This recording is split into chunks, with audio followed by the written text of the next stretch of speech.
and welcome back to another episode of The Birdman. Camouflage is the act of concealment by means of looking like your environment. It is also a word I can never seem to spell. Besides this, camouflage is a priceless tool in the arsenal of many animals, let alone birds, all across the world, and so today we'll dive into it. How and why it developed, different examples, how exactly they work, and so much more. So, let's get started, shall we?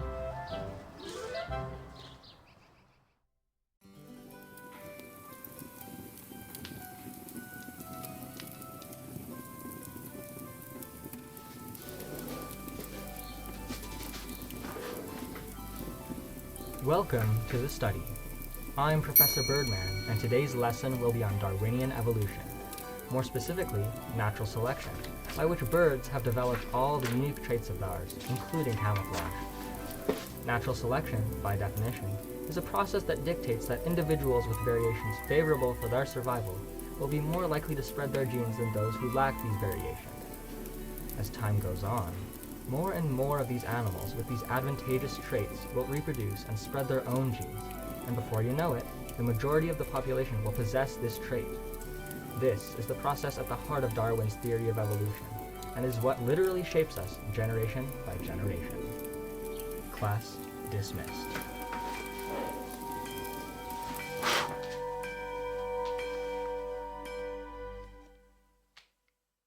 Wood!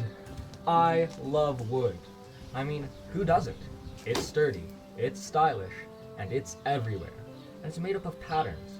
Just as soil, foliage, and leaf litter, and patterns are prime places to hide, giving you match them.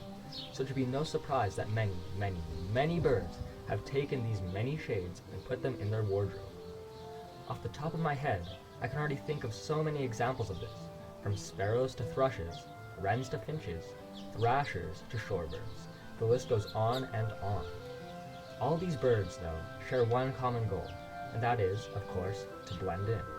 Some species, however, even take it to the next level, and the king of this type of camo would definitely have to be the potu, as it has not only mastered plumage, but form.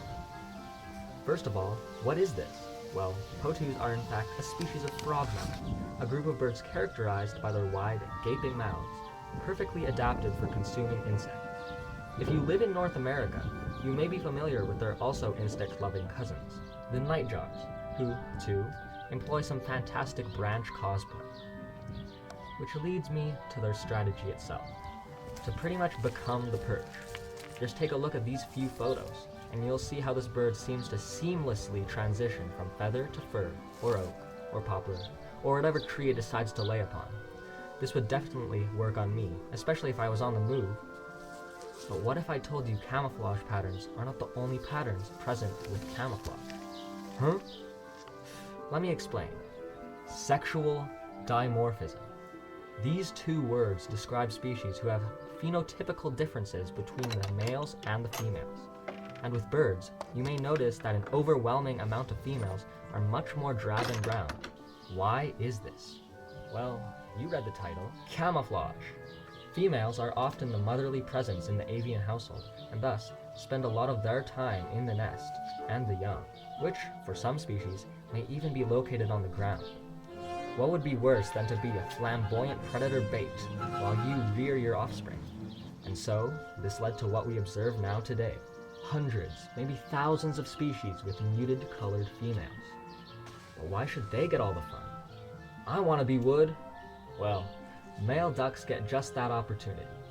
The eclipse. Not only is it a signal to sacrifice newborns, it is also dark. A nice descriptor for the eclipse plumage of male ducks during the autumn. This is when the molt occurs, the process by which birds shed their old feathers and grow back new ones.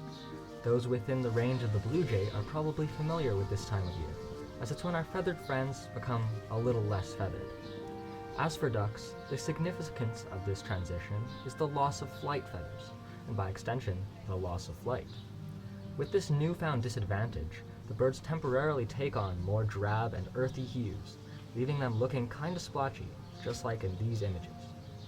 It also leaves them more camouflaged, though, and less likely to be predated. But You know, I'm getting pretty tired of all these browns, maroons, and rustic tones. But who's to say camouflage had to be brown?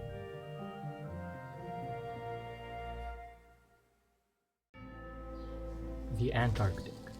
Barren, desolate, cold. And not only is it an icy hell, but it too is the home for a plethora of predators for its feathered denizens. Most notably, leopard seals. These ruthless marine mammals do not hold back. One report mentions that an individual might have eaten 10 to 15 penguins in a single day. And an unrelated study at a Gentoo colony shared that 12 to 16% of the penguins were consumed. So, the seals are certainly no meager threat, and that's not even counting the orcas. So, where's the camouflage? The defense? Penguins seem to be just as bold as you can get, black on white. But there is rhyme and reason present here. Think about the penguins' environment, their lifestyle. Swimmers. And in lies the reason to their tuxedos and suits. The ocean is an abyss. My point being, it is dark. And if one were to view our swimming penguin top down, they would blend into the shadows. Same goes the other way around, as the sun is very bright, and the surface of the water, as viewed from below, may appear blinding or even white, hence the penguin's white coloration.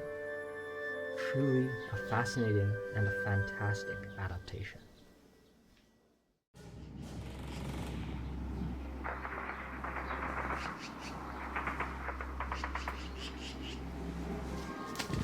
In World War II, helmets were a necessity for obvious reasons, but they had a problem. What could be more obvious in a vegetated environment than the smooth, casted form of the steel helmet? It simply stood out too much. So they added nets.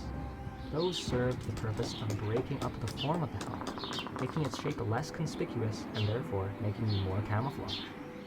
Now, what does this have to do with birds? Well, as surprising as it may seem, in a way, birds use the same strategy as well, in the form of disruptive coloring. A very well-known example of this could be the killdeer. Now, you may not see it at first, but take a good look. Aha!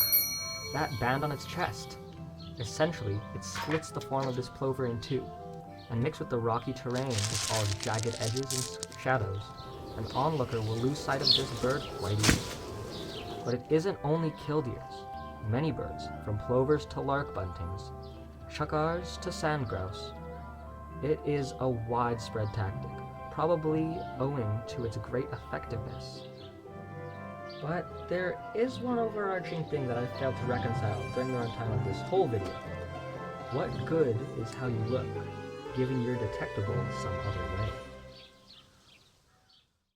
Now, even if it technically isn't camouflage, I still think it would be cool to talk about auditory concealment, as, at its heart, it really does have the same goal as camouflage in the end.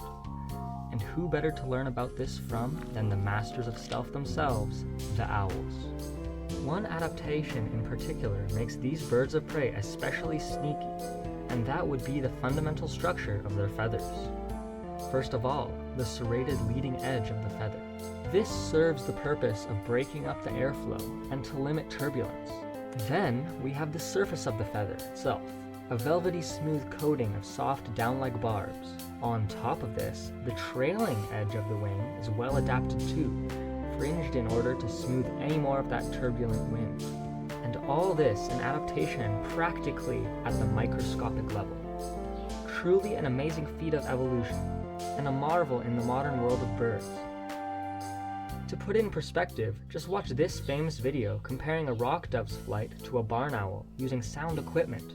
It's well worth the watch. Well guys, thanks for... oh, my bad. There we go.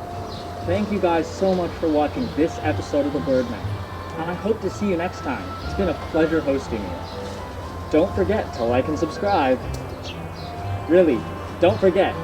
I really need it. I'm pleading, I'm begging, please. I'm begging you, please subscribe, please like, please. Okay, let's cut this out and run down the cast. I, of course, am your host, Hank the Birdman.